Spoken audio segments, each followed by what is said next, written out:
আমিরুল মুমিনিন ওমর ফারুক হিসাব দিয়ে দিলেন, মাগরিবের আগেই এই ব্যক্তিকে শুলে চড়ানো হবে। যাও, রেখে দাও। জোহরের সময় হয়ে গেল, যাও তো দেখি ওই ব্যক্তিটাকে বলো উনি কিছু খেতে চান না, দেখতে চান না, কারোর সঙ্গে কথা বলতে চান। এ আবু আমের, তুমি কি কিছু খাবে? মৃত্যুর আগে, ফাঁসির আগে, ফাঁসির মঞ্চে দাঁড়ানোর আগে তাকে কিছু খেতে দেওয়া হয়, জানা আছে?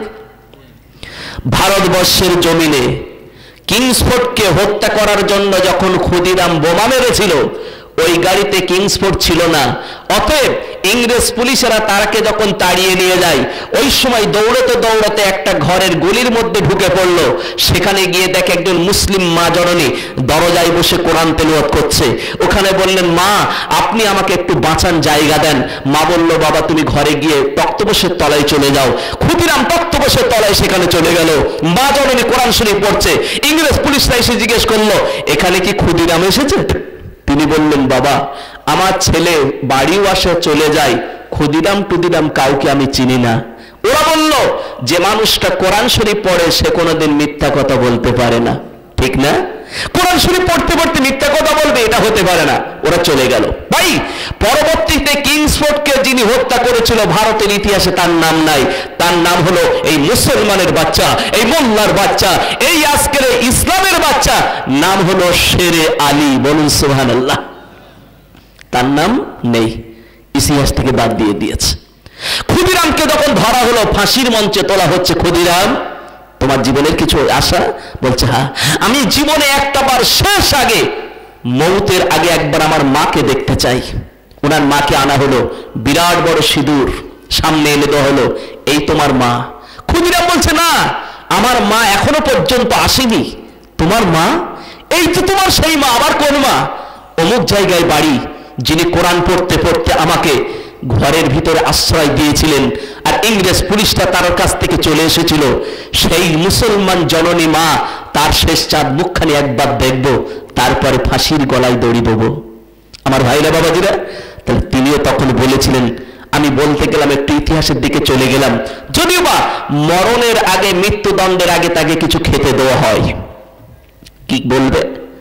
আবু আমের বলছেন, আমি কিছু খাবো না। কেন? খাওয়ার ইচ্ছা নাই। আর কি ইচ্ছা?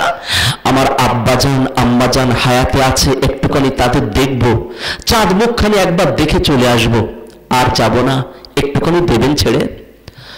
আমিরুল মুমিনিনের দরবারে হাজির হয়ে যায়। এ আমিরুল মুমিনিন আপনার কয়েদিখানায় যিনি আছেন হযরত আবু আমের, তিনি তার আব্বা আম্মার সঙ্গে দেখা করতে যাবে। একবার যদি অনুমতি দেন তাহলে তাহাকে ছেড়ে দেওয়া হবে। আমিরুল মুমিনিন বললেন, না না না, তা কোনোদিন হয় না। এ বাবারা শুনে রেখে দাও, যদি কোনো ব্যক্তির মৃত্যুদণ্ড ঘোষণা করা হয়, ওই ব্যক্তিকে কোনোভাবে ছেড়ে দেওয়া হয় না। যদি উনি একজনকে জিম্মাদার রেখে চলে যেতে পারে, তাহলে অবশ্যই তাকে ছেড়ে দেওয়া হবে। এ বাবা আবু আমের, যাও বাবা, চলে যাও। যাওয়ার আগে তুমি একজনকে জিম্মাদার রেখে চলে যাও। মদিনার মানুষের ডেকে বলেছিল, বাবা মদিনার মানুষেরা, এ বাবা মদিনার মানুষেরা, বাবা একটুখানি আমার জন্য জিম্মাদার থাকবে কেউ? মদিনার মানুষেরা বলেছিল, না না, কেউ জিম্মাদার থাকবে না। এ বাবা শুনে রেখে দাও মদিনার মানুষেরা, ওই ব্যক্তির মরণের সময় কিছুক্ষণ পর হবে, ওই ব্যক্তির মৃত্যুদণ্ড ঘোষণা করা হয়ে গেছে। এই অবস্থায় যদি ছেড়ে দেওয়া হয়, ওই ব্যক্তি কোনোদিন হয়তো আর ফিরে আসবে না। এমন সময় দেখা যায় আল্লাহ রাসূলের একজন প্রিয় সাহাবী ছিলেন, বৃদ্ধ সাহাবী ছিলেন, হযরত আবু যর গিফারি, গুটি গুটি পায়ে সামনের দিকে হাজির হয়ে গেল। এ বাবা আবু আমের, এ বাবা আবু আমের, তুমি তোমার আব্বা আম্মার সঙ্গে দেখা করতে যাবে, তোমার আব্বা আম্মার সঙ্গে একবার দেখা করে বিদায় নিয়ে আসবে। বাবা চলে যাও, বাবা চলে যাও, তুমি যতক্ষণ পর্যন্ত আসবে না ততক্ষণ পর্যন্ত আমি জিম্মাদার থাকলাম। কে রইল? রাসূলের সাহাবী জিম্মাদার থেকে গেল, আবু আমেরকে ছেড়ে দিল। মাগরিবের শেষ মুহূর্তে, মাগরিবের সময় হয়ে যাবে, শুলে চড়ানো হবে। হাজার হাজার মানুষ সব হুজুরের দরবারে হাজির। আজকের একটা মানুষকে শাস্তি দেবে, মৃত্যুদণ্ড দেবে, সবাই দেখবার জন্য, সবাই কৌতূহল। আছর গড়িয়ে গেল, সময় পেরোতে পেরোতে মাগরিবের সময় ফিরে এসে গেল, এখনো পর্যন্ত আবু আমের আসে না। আমিরুল মুমিনিন বলে, যাও আবু যার গিফারিকে বলো, এ আবু যার, তুমি তৈরি হও মৃত্যুর জন্য। কেন? তুমি তো ওনার বদলে জিম্মাদার থাকলে, তুমি তৈরি হও। এমন সময় দেখা যায় বাবা পিছন দিক থেকে একটা আওয়াজ পাওয়া যায়। ওই আওয়াজটা এমন পিছন থেকে আওয়াজ আসে, এ মদিনার মানুষেরা সরে যাও বাবা, সরে যাও বাবা, সরে যাও, আমাকে একটুখানি রাস্তা দাও বাবা, রাস্তা দাও। পিছন দিক থেকে তাকিয়ে দেখলো একটা হট্টগোল আওয়াজ পাওয়া যায়। এমন সময় রাস্তা মাঝখান থেকে বার হয়ে গেল, আমিরুল মুমিনিনের দরবারে হাজির হলো দৌড়ে দৌড়ে। আমিরুল মুমিনিন লক্ষ্য করে দেখে হযরতে আবু আমের হাজির হয়ে গেছে। বাবা আবু আমের, এতক্ষণ পর্যন্ত কি করছিলে বাবা? তোমার তো সময় দিয়েছিলাম অল্প, তুমি তো এখানে একজন সাহাবীকে জিম্মাদার রেখে চলে গেলে, আমার একজন ভাইকে জিম্মাদার রেখে চলে গেলে, এত দেরি করে ফেললে কেন বাবা? তুমি যদি না আসতে বাবা, রাসূলের সাহাবীকে শুলে চড়ানো হতো। বলল, হুজুর আমার ইতিহাসটা কি একটু শুনবেন? কেন দেরি করেছি? বলল, বলো কি ইতিহাস একটু বলো।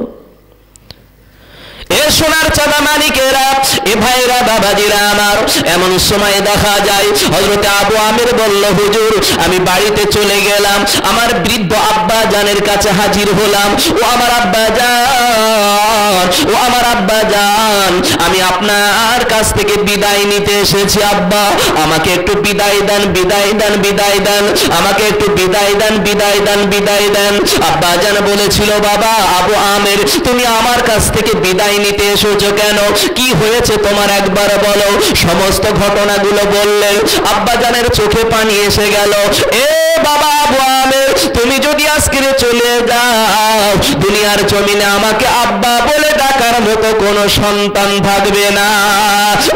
বাবা আবু আমির, তুমি যদি আজকে চলে যাও, আজকে বৃদ্ধা হয়ে গেছি, আজকে বুড়া হয়ে গেছি, তোমার আম্মা যেন বৃদ্ধা হয়ে গেছে, এই অবস্থায় আমাদেরকে দেখাশোনা করবে বাবা, তুমি যেও না বাবা, যেও না। ও আমার আব্বা জান, একদিক থেকে আমি একটা মানুষকে হত্যা করে ফেলেছি, অপর দিক থেকে আমি রাসূলের সাহাবীর সঙ্গে ওয়াদা রেখে এসেছি। দুটো জিনিস আল্লাহ পাক দুটো লক্ষ্য করবেন। আমি কি করে থাকি বলেন? আব্বা ছেড়ে দেন।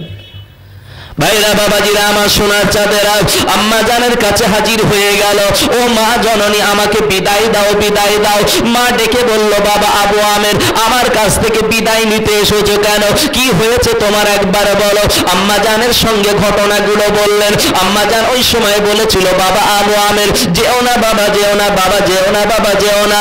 এ বাবা আবু আমির, কলিজা ছেঁড়া সন্তান তুমি বাবা, আজকের যদি মায়ের চোখের সামন থেকে বাবা চলে যাও, আমি পাগল হয়ে যাব, পাগল হয়ে যাব বাবা, যেও না, যেও না, যেও না। ও আমার আম্মা জান, আমি একজন মানুষকে হত্যা করেছি, অপরদিকে রাসূলের সাহাবীর সঙ্গে ওয়াদা রেখে এসেছি, না না না না, আমি কোনোদিন ওয়াদা খেলাপ করতে পারবো না।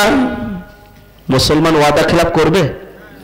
করে না ভাই। যদি টাকা ধার লাই তখন কিন্তু ওয়াদা খেলাপ হয়, হয় না? হ্যাঁ, তখন কিন্তু হয়। মাঝে মাঝে সুইচ অফও হয়ে যায়, বেশি ফোন করলে সিম চেঞ্জ হয়ে যায়, কি হয় না? তা মুসলমান আছি, নিজের নীতি একটু সোজা করবে না?